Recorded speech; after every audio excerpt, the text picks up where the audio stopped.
Hello, everybody. Hello, everybody. It is time for Pickup Lines once again on this Thursday. I still am confused by what day it is, right? I think we talked about this yesterday. I think it was yesterday. For those of you who were, working or not working for the 4th of July on a Tuesday, and then you're trying to figure out what day it is, and oh my gosh, trying to remember, my recycling, do I put it out tomorrow? Yes, all that. Okay. So anyway, we are off and running here on this Thursday. So this is Pickup Lines, might be the only show on earth that originated from a real elementary school pickup line once upon a time. I'm Ernie Zuniga. No, I'm not here to pick up dates, but something special is happening today because for the first time ever, I'm having a guest who is not my wife. Somebody who does not have the surname Zuniga, and as a matter of fact, our guest is coming in right now. Here he is. I have arrived. Come on in. You are not Tammy Zuniga. All right. I'm now. Since we're just parked, yes. Please don't tell Chief McManus that I don't wear my seatbelt all the time. I take it off every once in a while when I'm parked. And so, that's fair. Chief, if you're watching, I promise I would wear it if we were moving. Yeah, so full disclosure, we're not moving. But in case you haven't guessed, this is District 8 Councilman Manny Pelaez, who is here. And whatever happens with this show from here on out, we can always say you were the first guest. Cool. Other than my better half. Yeah. Well, listen, first of all, for those of you that can't see, he drives a Rolls Royce, right. But he just didn't bring it today. It's in the shop. Today we're in your Camry. This is the rental. But no, this is great. This is something, and I've talked to you about this. This is something that I wanted to do for a long time. We've been doing pickup lines for the better part of 5-6 years. It's always been with myself, with my wife Tammy. I think my daughter came on one time. But the idea was to always, and when I did the morning show, and you guys would come on, you in particular. Yeah. We'd do 5 or 6 minutes, and that goes not like enough. that. Not goes enough. like that. Yeah. And I would always say, man, if we could just get, a few more minutes. So I appreciate you coming on. And the problem when inviting me on is I couldn't get into med school. I had to go to law school, which means that I charge by the word. And so that's why it just takes so long. And so a 6-minute piece with Manny, it just goes by too fast. Exactly. Exactly. Hey, it's nice to see you. I'm glad you're here. It's great to see you. When you were on TV, you were always suited up with a tie. And look at this. I mean, he actually owns clothes and that's a little more casual. You look great. I try. Yeah. I try. But it's great to have you here. And the idea with Pickup Lines, for people who don't know, is it's always been a spontaneous show where the conversation happens, and we'll just go here for a little while. Sure. We have not prepared anything. No, we're there's no safety net on this. There's no safety net. Anything could happen, folks, right? Anything quite literally could happen. So I'll just start with something that I always talked about. Again, for those of you who may not be familiar, you're like, I've seen him before, but I can't remember who he is. Manny Pelaez is the current District 8 Councilman. Yeah, that's the most northern part of the city. Right. Yeah. And this is you have just begun your final term. That's it. I got 2 years left. It's been a wild 6 years, and these last 2 years I expect nothing less than wild. Also, San Antonio never fails to throw exciting things our way, and hopefully we have the disasters behind us, right? Oh my gosh. Hurricane Harvey and the pandemic and an economic crisis, and then Storm Uri. Guys, the freeze. Please just don't throw anything hard at your councilman for the next 2 years. Just good stuff, please. Good stuff.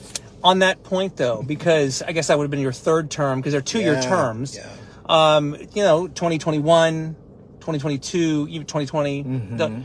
At any point, do you think to yourself, it's just too much? I'm not going to run for re-election. I'm not going to do this again. It was just too much. No.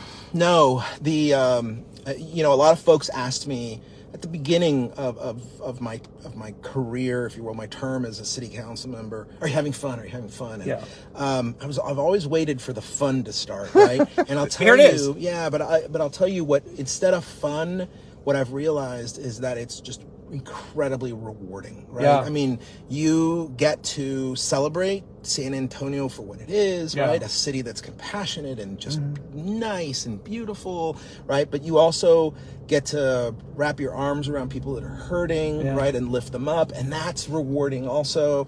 And then the most important thing for me that makes it all worth it is that my kids and I get to talk about leadership every single night, right? And so there's no better way to set an example as a father than to actually have your kids see you do leadership, right? And get it right.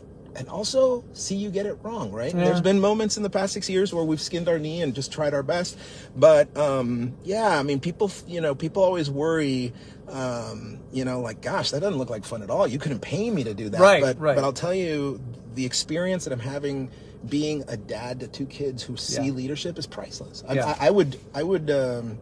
I'm a little heartbroken that, there's only 2 years left, but such is democracy. I mean, there's thankfully we do have term limits, and somebody else will come along in District 8 and hopefully they'll appreciate what we've tried to build for them over the past 8 years. A lot of people don't know because, no, you're not getting rich serving on the city council by any means, but you're an attorney, among other things. Yeah. You're, I guess, practicing law pays the bills. Yeah, look, Gary's on the line. Hey, Gary. Hi, Gary. Yes, we've got some people coming in watching. But what I've always said, too, just kind of, from where I sat for so many years doing TV is we see you guys in 10 or 15 seconds. I'm talking about council members and the mayor, city manager, whatever. You see everybody in 10 or 15 second sound bites up on the dais there at City Hall, and I'm not sure you always get a fair impression of what the person really is like. Well, I also don't think, you're right, but I also don't think, more importantly, it's less about what the person is like, and I think it's unfair that people out there don't really understand what the job is like either, right? And so if you read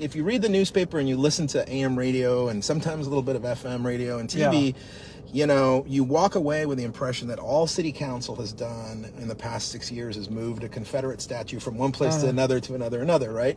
That every once in a while there's what it almost amounts to a fist fight between council members because we're debating, and then we take swipes at each other, and then people say, I hate that. That's what we hate about politics. And American media is set up in a way to where they really only cover the controversy, right? The palace intrigue. And I'll tell you, every day, all day long, we've got 13,000 people who work for the city of San Antonio, and there ain't no drama there. These people are showing up to work, and they're doing great jobs. And, my team, for example, these are San Antonians serving San Antonians, and they could go work anywhere else in San Antonio and maybe get rich, but they do it because they want to serve their neighborhoods, right? And so here's the one takeaway that I hope everybody remembers about, municipal government.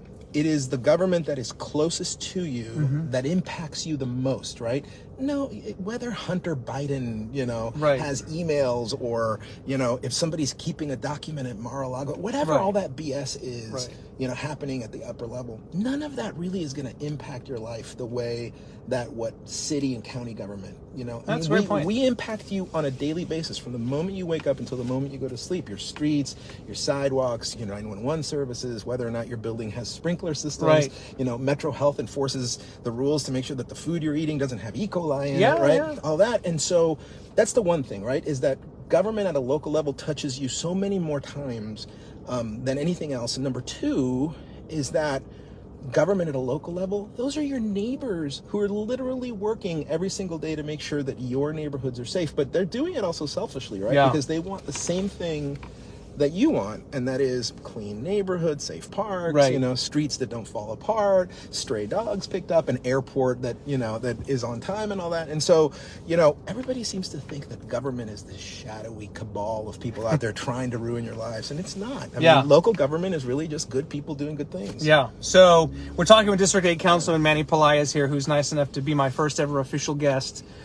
Some other than Tammy, of course, but here on Pickup Lines. And so I always said this when you were on the air with me. It was like one of the first lines I would say, because to this day it still gets me that at one time you were a stand-up comedian. He was a stand-up comedian. It's true.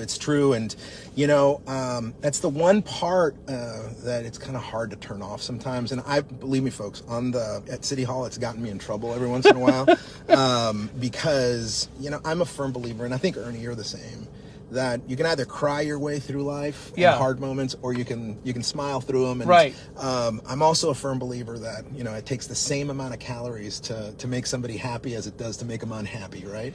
And so, yeah, I did. I was a stand-up comedian for a number of years, particularly with a group here in town that many of you folks might have seen, and maybe you saw, called the Oxymorons. Sure. Like an improv troupe. Yeah. And we used to do that. And the beautiful thing about it is that when you're up on stage at a comedy club, you can say all the crazy things you want to that would otherwise get you arrested in any other venue. And that was very liberating. And so, my people ask me all the time, like, hey, do some comedy now. And I'll tell them, I was like, well, why don't you just save it for Thursday mornings at City Hall, and you might see a little bit, right? But it's televised too and everything. You can watch it. I've tried stand-up once before for a charity event. Scariest thing probably of my life. It's hard. It's, people used to ask me all the time, you get scared when you're on TV, and I'm like, no, that's easy. Yeah. Doing stand-up comedy in front of a live audience, and we have friends, obviously, in San Antonio who are great comedians. That's one of the scariest things I've ever done. Yeah, and people think, well, I'm funny, I could tell a joke. No, you actually have to work really, really hard. Yes. And, for years to work your way up to about 10 good minutes in a set. Right. That are going to get the consistent laughs. And it's just, it's actually hard work. It looks like a lot of fun, and the good comedians make it look like it's just kind of off the cuff, but it is a very choreographed thing. And, I respect a lot of those comedians a lot, right? I wrote I had to do 5 minutes, and I wrote 6 to 8 pages of stuff, and ended up using a fraction of it. But it's just the most surreal thing. It was a bucket list thing. It was on my bucket list for many years, and I turned down several offers to do it. And I finally one year said, it was right before the pandemic, I said, it was Cleto Rodriguez. He asked me to do a charity event. I said, fine, I'm going to do it. And how is he? I like Cleto. He's good. Well, he does comedy. He's got his comedy thing going on here, and so he's doing Hey, good. Lucia Hinojosa, welcome. Glad you're here. No, we've got several dozen people on here talking with the District 8 Councilman, Manny Pelaez, and several dozen. Look, there's a total of 75. Yeah. A lot of people will come back and watch this later on, hopefully. But, I really like it. But we're starting something different with Pickup Lines here, where I've asked guests that I'm not married to come on. And it's quite literally, this is the same car that Tammy and I sit in for Pickup Lines and everything. And so obviously, since school is not in session, because I tell people this started when I used to wait in this very seat for my twins, who are now almost 13 years old, to get out of elementary school. And you had to show up 30 or 40 minutes early in the parking lot to get a decent spot. So I'd be sitting there and be like, what am I going to do with all this idle time? And then that's how. Yeah, now you're working. And right? You found a way to work. Yeah. Now I got to get it sponsored, right? Now wouldn't that be something? But hey, HEB, what are you doing these days? You need something to sponsor? Here, everything's better. But no. So the one thing I always talked about with you about city council is the darn terms are only 2 years. So you get elected, you win, you celebrate. And now it's not going to happen for you this time around because you're not running for city council again in 2 years. No. But how difficult is it to implement policy and get your checklist done when you've got to do it in 750 days? Yeah. So the very fact that you're asking the question betrays the fact that you know the answer. And folks, I'll tell you, 2 years goes by in the blink of an eye, right? If you're a parent, think about how fast your kids grow in 2 years. And so, the city is a big city. We're the 7th largest city in the United States. We've got big city problems that are requiring some pretty sophisticated solutions. There was a time where San Antonio was like a sleepy, cool little town and, not a lot of complexity, but, this is a big behemoth of an operation. And 2 years is not a lot of time to fix things like traffic, right? To fix things like complicated domestic violence, to fix things like an airport that needs upgrading, right? And maybe even a complete remake. So very difficult to make long-term plans. And so the onus, the burden is on city council members to do a really good job and get reelected so that they can see those plans through. But, I'll be frank with you, if instead of 4 terms, each one being 2 years, I think the time is ripe for a conversation about maybe making it 2 terms of 4 years each. And the reason is because, if you've got 4 terms with 2 years each, your first year in any Yeah. term, you're working, right? But the Hard. second year, you're now kind of in campaign mode Right. and all that. And do you really want your city council member to spend half of their time in campaign mode? I don't think that's healthy for anybody. I don't think that's the way to run a railroad. But, you know, at the end of the day, it's going to be up to the voters, right? I mean, we would have to go and get the charter amended. And I don't know if you heard, but the mayor is kicking off a charter amendment process where we're going to be looking at a lot of things like that. You know, he even said maybe adding an extra 2 districts to the city. So instead of 10 council members, there'll be 12 council members.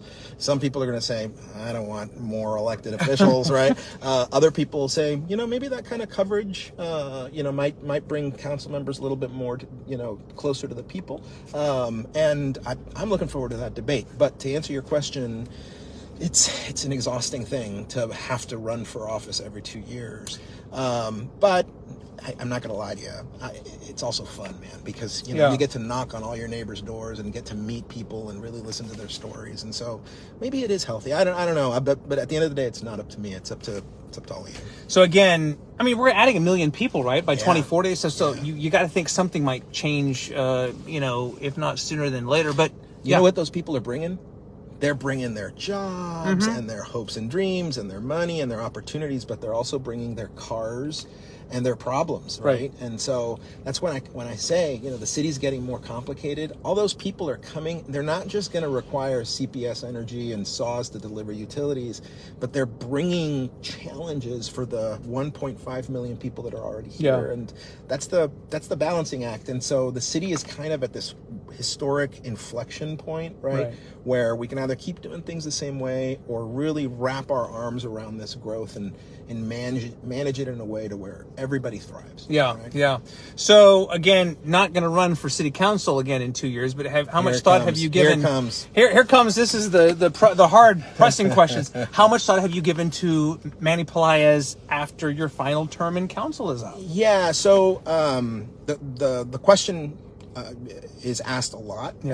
At this stage in a person's term, it's natural to ask a city council person, so what's next, right?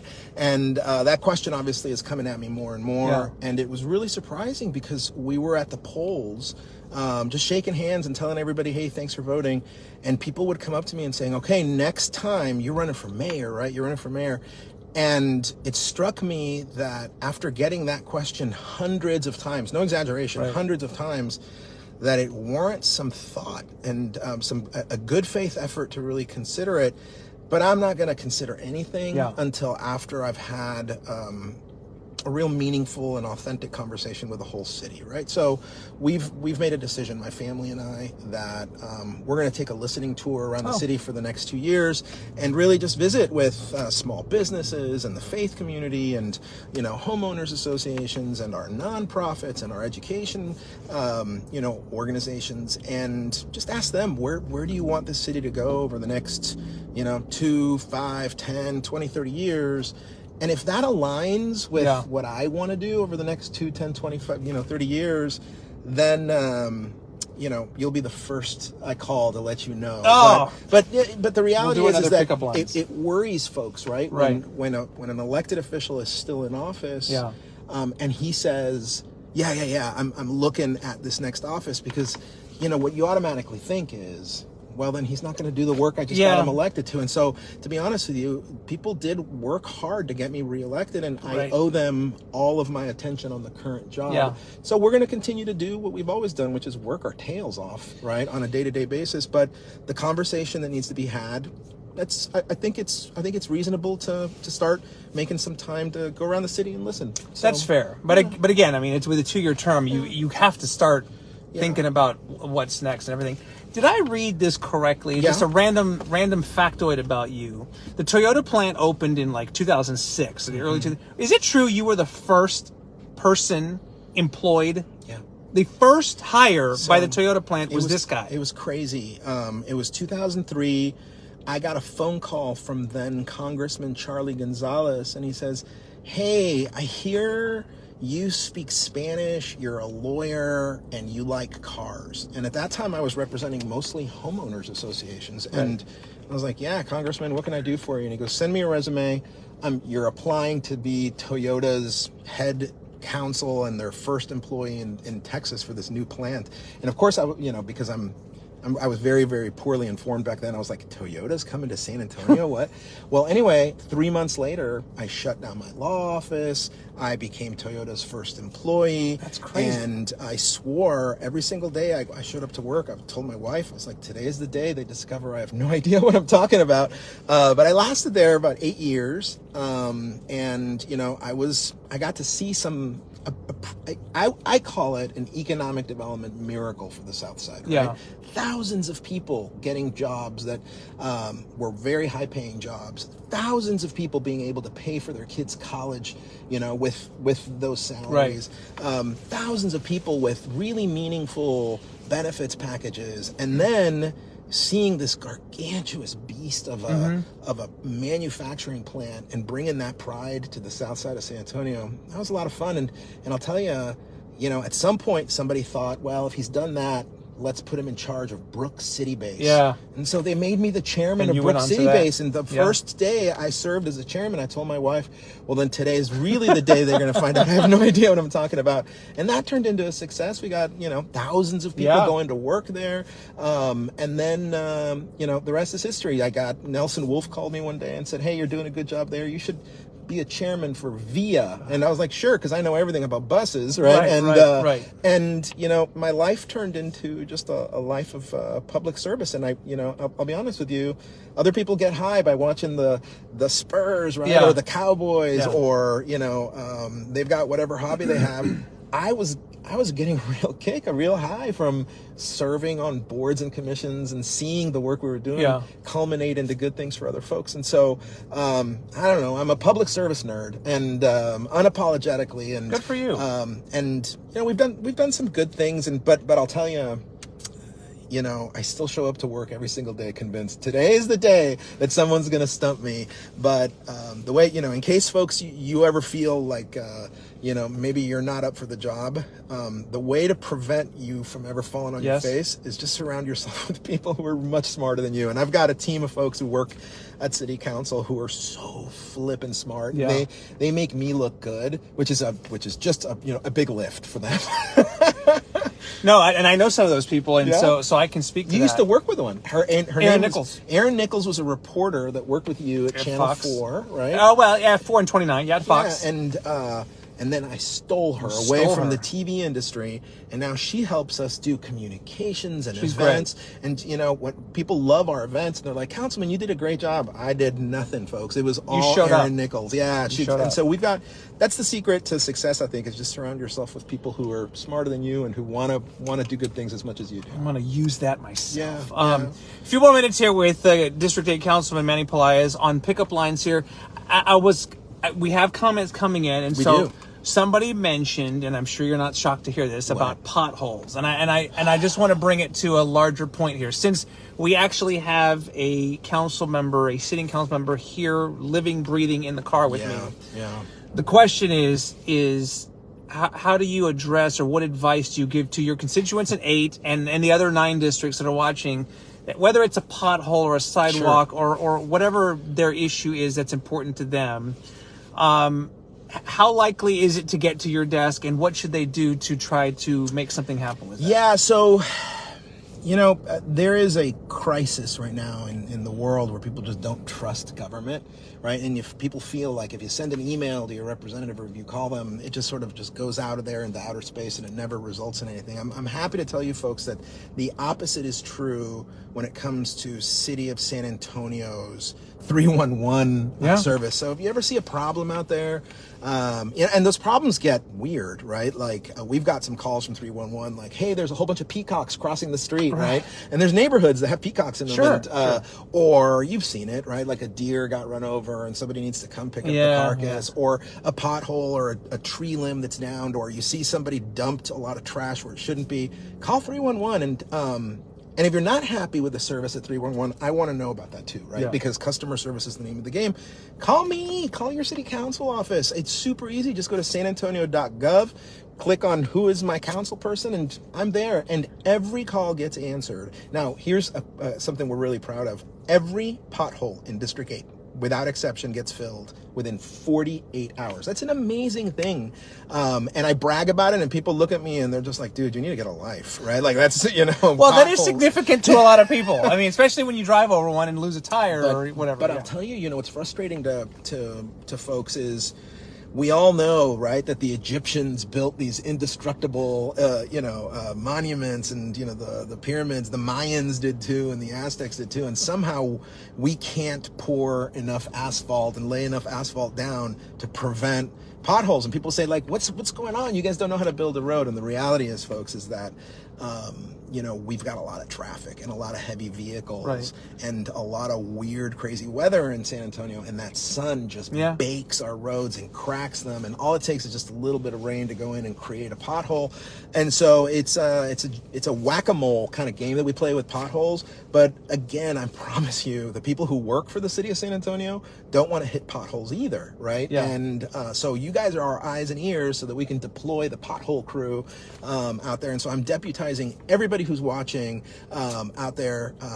You know, you are now on pothole patrol. You see one, dial 311. But the best way to do it is download the San Antonio 311 app. Super cool, because not only does it show you like a GPS flag that you can drop on a pothole, but you send a picture of the pothole, and my kids love it, because then they'll say, all right, Dad, you know, there's it's 36 hours, you know, like you promised in 48. And so you can actually sort of gamify it too, because it'll give you points on how many things you turned in, how many complaints you know, got resolved because of your alertness. And so come on, folks, help us out. Seriously, you can all make San Antonio better if you just use this tool, the 311 tool, or the app. I like it. Yeah.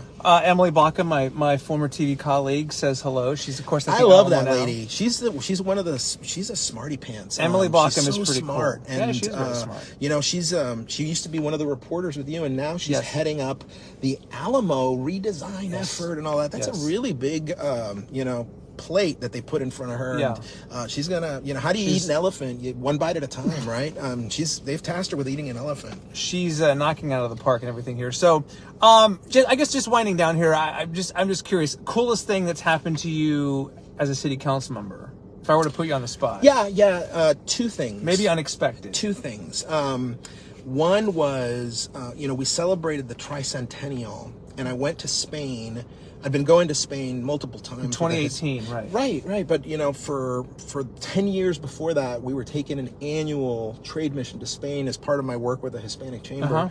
And we'd invited the King of Spain multiple times. You got to come to San Antonio. You got to come to San Antonio. And he said yes the last time we invited him there.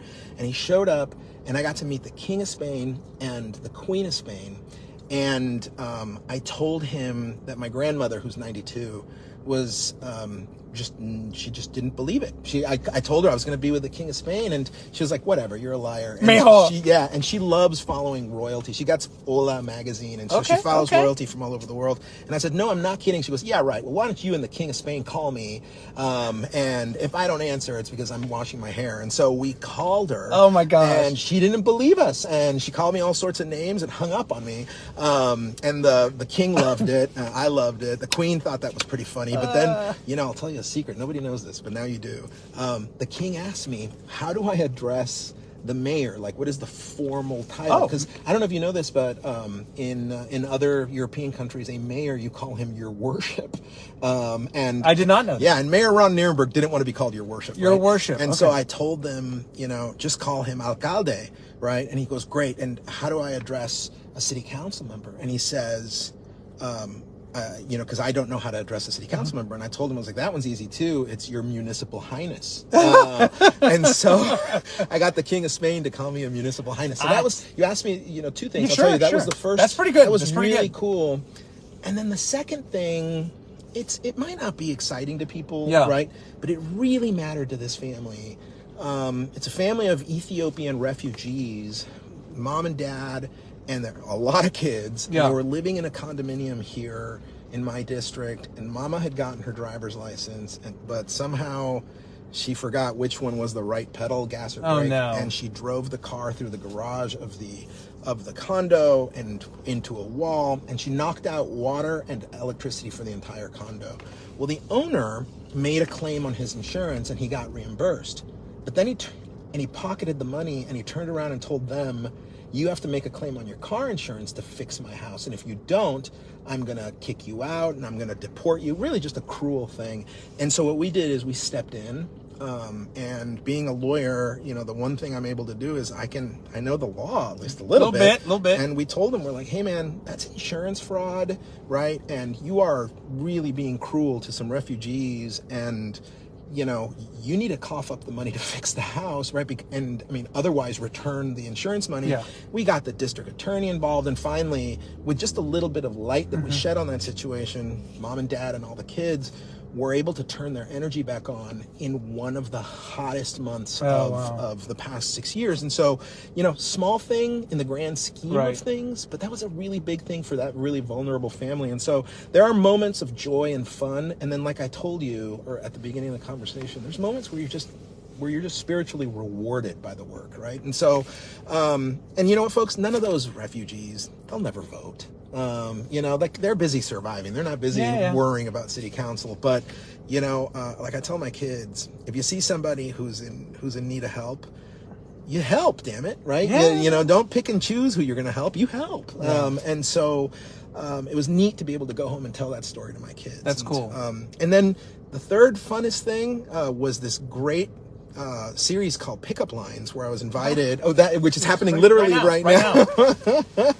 Hey, this is cool. I'm glad we did this. Well, listen, we're at about 30 minutes, so I think this is probably a good play, because it's not like you don't have a district to run or anything. But no, but this is important, right? Like, this isn't just another way of talking to people. You've really tapped into something brilliant here, and you know, people need to come back, because who are you going to invite next? I've got a couple of ideas of who I want to have, kind of mix it up and everything. But Wemba-Yama, like Wemby. Well, we need a bigger car. I mean, how are you going to fit? He's going to be Victor. I don't know how we're going to fit. How many folks? How many of you want to see Wemby tomorrow night? Well, Summer League. He's going to play. Summer League's going to play. But yes, the Spurs would probably kill me if I tried to get him to squeeze himself. No. He's got to practice. And then the other. Can I make a suggestion? Of course you can. Who else you can get? You know, I would like to one day see you interview a young woman named Harini. I don't know if you guys know who Harini is. She is a young Indian, middle schooler here in San Antonio who won the Spelling Bee champion. The Scripps Howard Spelling Bee. And your friend Manny just appointed her to be the District 8 representative for the San Antonio Youth Commission. Really cool. But, you know, folks, I'm not good at much, but I'm good at appointing and finding people who are super smart. And I'm begging you, if you bring that girl here on the show, you are going to be blown away. She's a brainiac. I won a couple of spelling bees in my youth, not the Scripps National Spelling Bee, but no, so I have an affinity for, and in my line of work, obviously spelling is very important. Super important. So no, I duly noted. Yeah, and you know, she and I did a spelling bee together. It's true. Okay. At City Council, they gave me my number. I was like number 8 or whatever, and she held up her number from the competition. And the mayor read off words. She spelled all these great words correctly. I just crashed and burned until the very last word. The mayor threw me a softball. Carne guisada. I spelled that correctly, and that poor young girl, she couldn't spell nothing. I win. So... Can you use it in a sentence? Let's see, yes. I love it. Hey, man, thank you for this. Hey, Manny, he will always be the first ever guest for Pickup Lines, so this will be a tough act to follow next week, but we're going to try. He's too modest to ask you folks. One of the most important things about endeavors like this is knowing whether or not you're hitting the target. Just hit like and leave them a comment, and more importantly, if you really liked it, how much would you love it if they shared this with their friends and said, look, you got to watch this? Well, you're right. I'm probably a little too modest to ask. But yes, we all know how social media works. You share it with your audience, and then the audience grows, and we get more love, and hopefully we can continue doing For example, Brad Lacey, right now, share this with your friends, Brad. Brad Lacey's a friend. He's a good guy. Manny, thank you so much. Appreciate it. You have work to do. Take care. We will see you next time on Pickup Lines. Bye for now.